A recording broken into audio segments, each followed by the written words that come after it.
अब्दुल रहमान साहब NSY president Rahul Gandhi ji का स्वागत करें।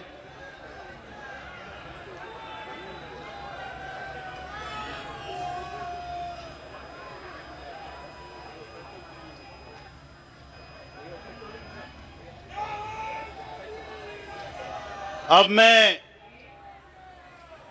रिक्वेस्ट करूंगा प्रदेश कांग्रेस कमेटी के अध्यक्ष बहुत ही जुझारू आदरणीय देवेंद्र यादव जी से कि आए और आप सब लोगों को संबोधित करें। धन्यवाद राजेश भाई। और भैया एक बार जोरदार नारा, कांग्रेस पार्टी, दोनों हाथ ऊपर उठा के, कांग्रेस पार्टी, श्री राहुल गांधी, श्री राहुल गांधी। आप सभी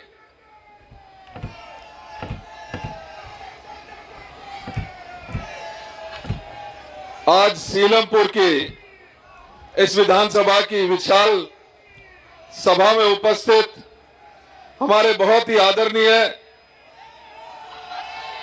दिल्ली भारतवर्ष के जननायक, हम सबके मार्गदर्शक आदरणीय श्री राहुल गांधी जी, हमारे बीच में उपस्थित आदरणीय श्री केसी वेणुगोपाल साहब, हमारे भाई Delhi all India Congress committee के राष्ट्रीय इंचार्ज भाई काजी निजामुद्दीन साहब, मेरे पूर्व के यहां पर अध्यक्ष भाई अनिल जी और मेरे सभी मंचासीन साथियों को संबोधित करते हुए मैं अपनी बात शुरू करना चाहता हूं और आपसे उम्मीद करता हूं मैं खड़े हमारे दलितों, अल्पसंख्यकों, पिछड़ों, आदिवासी को उनका हक दिलाने का है, उनके न्याय का है। हमें गर्व है जब इतिहास लिखा जाएगा तो इस आंदोलन की आहुति में जननायक के साथ लड़ने वालों में हमारा भी नाम होगा। मैं आज प्रमुख रूप से दो बातें संक्षिप्त में रखूंगा। एक दिल्ली के विषय में और एक बाबा साहेब अंबेडकर जी की चिंताओं के विषय में। आप सब जानते हैं कि आज से 10 साल पहले दो बहरूपिये एक केंद्र में हमारे शासन करने के लिए आया और दूसरा दिल्ली पर हम लोगों को बहुत सारे वादे और सपने दिखाने का जिसने काम किया उसने दिल्ली में सरकार स्थापित की। सपने बहुत दिखाए गए थे, कहा गया था कि महंगाई कम होगी, बेरोजगारी कम होगी, लेकिन पिछले 10 सालों में उस महंगाई कम करने वाले ने, उस बेरोजगारी कम करने वाले ने अगर कुछ किया तो इस संविधान को कमजोर करने की कोशिश की गई। ऐसे में जब एक देश का हुक्मरान बनने की कोशिश की और इस संविधान को ही चैलेंज जिसने करने की कोशिश की, उस व्यक्ति का अगर किसी ने डटकर मुकाबला किया, पूरे देश में भारत जोड़ो यात्रा के महानायक, हम सब के जननायक माननीय राहुल गांधी जी ने इनके ईंट से ईंट बजाकर इस सरकार को कटघरे में खड़े करने का काम किया।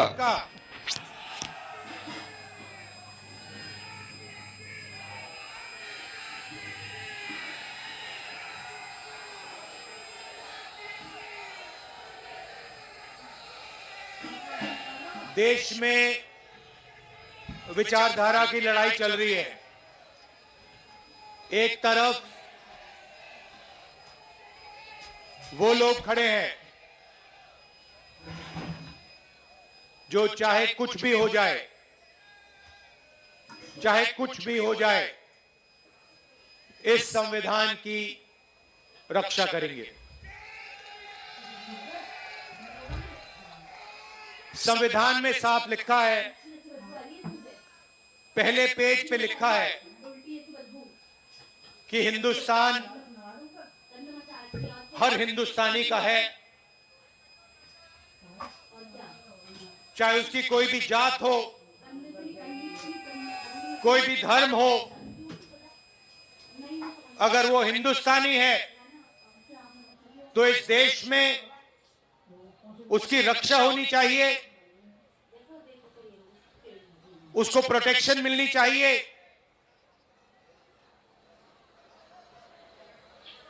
कॉन्स्टिट्यूशन कहता है।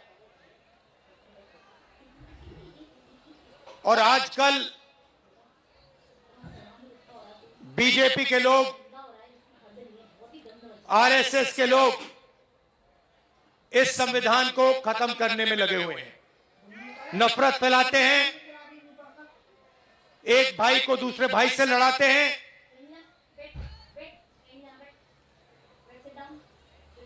डराते हैं। कन्याकुमारी से लेकर कश्मीर तक 4000 किलोमीटर हम इस संविधान को बचाने के लिए चले थे।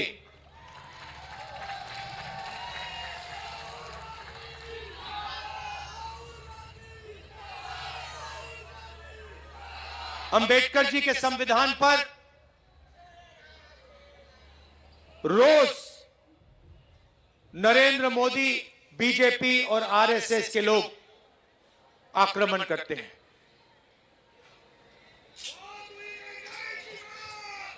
और मैं आपसे यह कहना चाहता हूं कि मेरी राजनीति और कांग्रेस पार्टी की राजनीति में बिल्कुल क्लैरिटी है।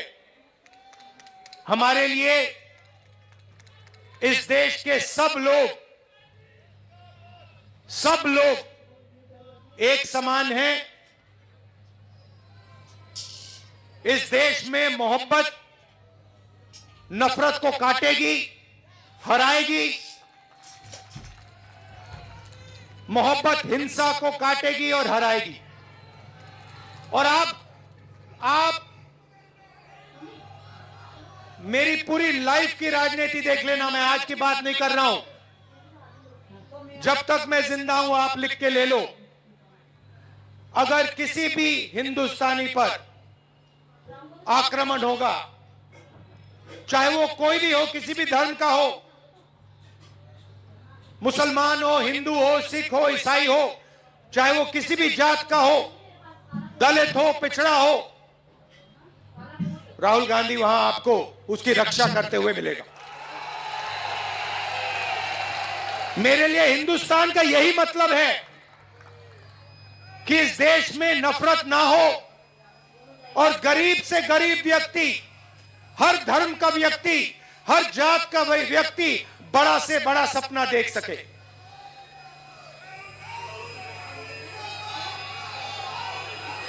ऐसा हिंदुस्तान मैं नहीं चाहता हूं और हम नहीं चाहते हैं जहां अरबपति जो भी करना चाहे कर ले, अदानी अंबानी जैसे लोग पूरे देश को खरीद लें, सारे के सारे बिजनेस कंट्रोल कर लें, सारे एयरपोर्ट्स ले जाएं, सारे पोर्ट्स ले जाएं, सड़कें उनकी,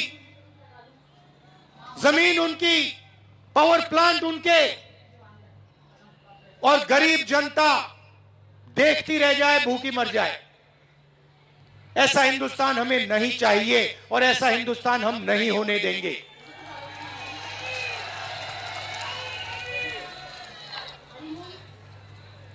मैं जहां भी जाता हूं, अपनी मीटिंग्स में 2-3 चीजें कहता हूं और ये आपको अच्छी तरह समझना होगा।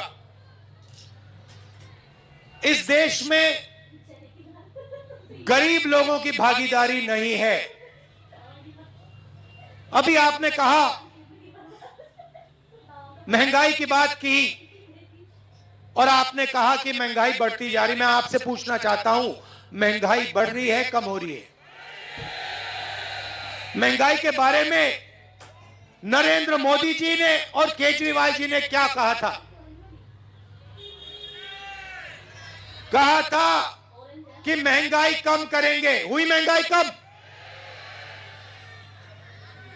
बढ़ती जा रही है और गरीब लोग गरीब होते जा रहे हैं और अमीर लोग अमीर होते जा रहे हैं।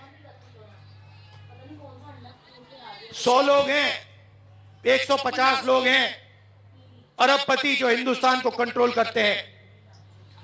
देश का पूरा फायदा उनको मिलता है। अदानी, अंबानी नरेंद्र मोदी जी की मार्केटिंग करते हैं। आपने कभी नरेंद्र मोदी जी को इनके बारे में कुछ बोलते हुए सुना है? केजरीवाल जी ने अदानी जी के बारे में कुछ बोला है? कभी बोला है? एक शब्द नहीं बोलते हैं, एक शब्द नहीं बोलते हैं। और मैं साफ बोलता हूं कि हम अरबपतियों का देश नहीं चाहते हैं। मैं जाति जनगणना की बात करता हूं और मैंने उदाहरण दिया।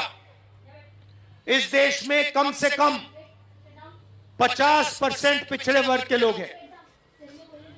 50% पिछड़े वर्ग के लोग हैं। 15% दलित हैं। 8% आदिवासी हैं।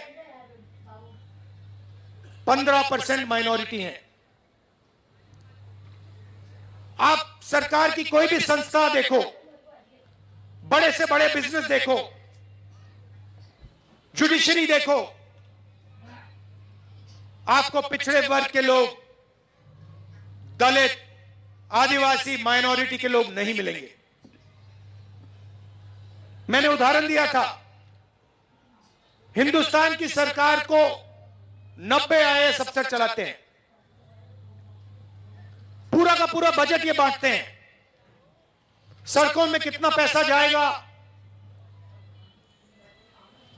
एग्रीकल्चर में कितना पैसा जाएगा, डिफेंस में कितना जाएगा, बिजली में कितना पैसा जाएगा,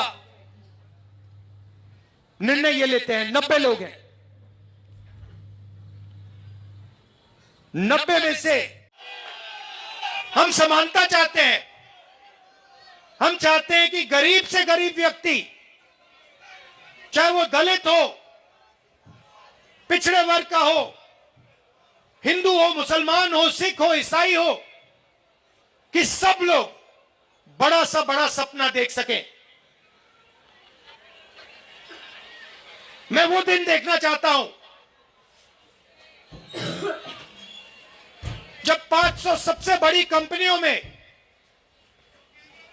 पिछड़े वर्ग के लोग मालिक बने, दलित मालिक बने, माइनॉरिटीज के लोग मालिक बने, आदिवासी मालिक बने।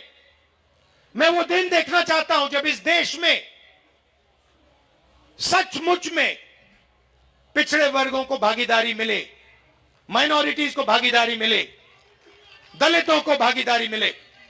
और सच्चाई यह है कि लंबे लंबे भाषण होंगे, केजरीवाल जी भी करेंगे, नरेंद्र मोदी जी भी करेंगे, मगर जब भागीदारी देने की बात आएगी तो सिर्फ कांग्रेस पार्टी भागीदारी दे सकती है। चाहे मनरेगा हो, भोजन का अधिकार हो, जमीन अधिग्रहण बिल हो, किसान का कर्जा माफ हो, स्कॉलरशिप्स हो और संविधान हो, ये सब काम कांग्रेस पार्टी ने आपके साथ मिलकर आपके लिए किया है।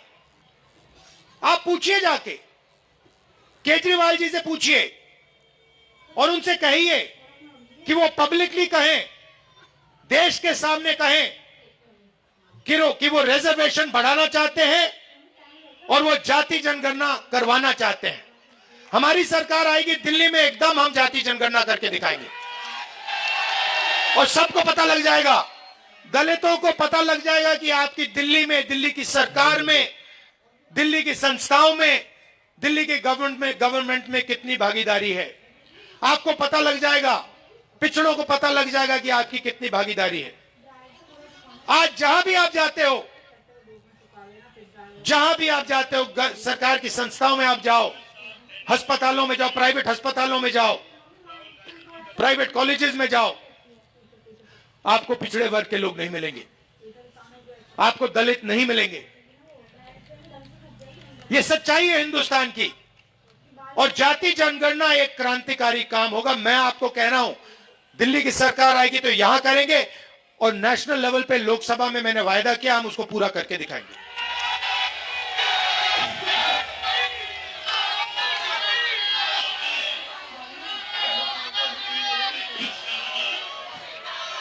जब केजरीवाल जी आए थे, आपको याद होगा, शीला जी की सरकार थी, आपको याद है वो दिल्ली, याद है आपको?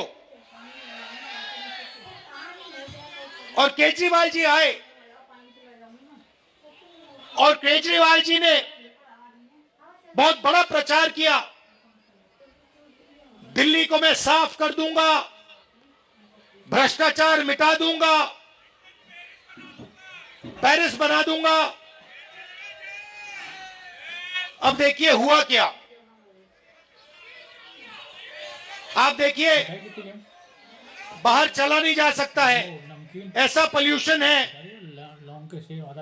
बाहर चला नहीं जा सकता है, आधे लोग बीमार रहते हैं, कैंसर बढ़ रहा है, पोल्यूशन बढ़ता जा रहा है, महंगाई बढ़ती जा रही है। और उन्होंने कहा था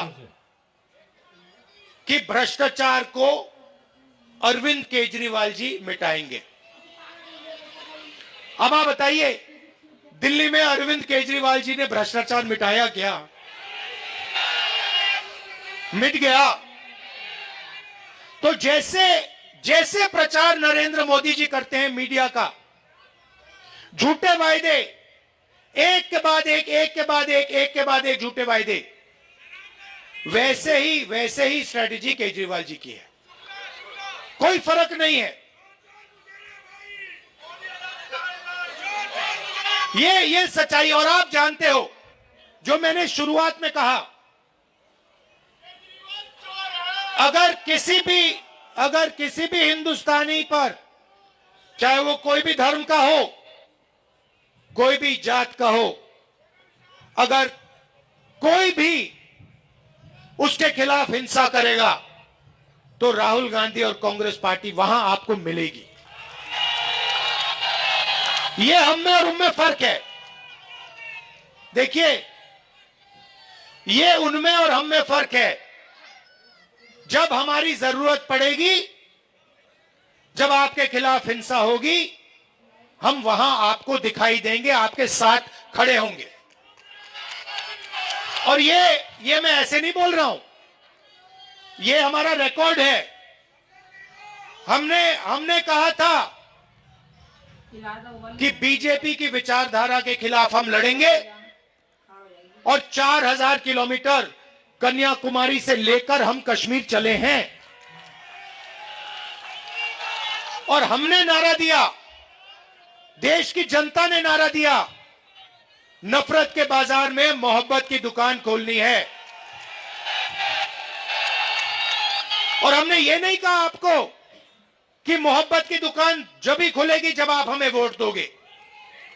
हमने आपसे कहा, चाहे कुछ भी होगा, ये विचारधारा की लड़ाई है, आरएसएस बीजेपी के खिलाफ हम हैं, आज हैं, पहले थे और पूरी जिंदगी रहेंगे। और 4000 किलोमीटर हम चले, और देश का माहौल हमने बदल दिया। एक नए तरीके की राजनीति हम लाए, और एक तरफ हिंसा हमारी खबरें पसंद है तो प्लीज़ हमारे चैनल को यूट्यूब पर सब्सक्राइब कीजिए, लाइक कीजिए, शेयर कीजिए, कमेंट्स कीजिए। भीम न्यूज़ इंडिया के फेसबुक पेज को भी आप फॉलो कर सकते हैं। न्यूज़ अपडेट के लिए बने रहिए हमारे साथ, देखते रहिए आपका अपना विश्वसनीय चैनल भीम न्यूज़ इंडिया। आपका बहुत बहुत धन्यवाद।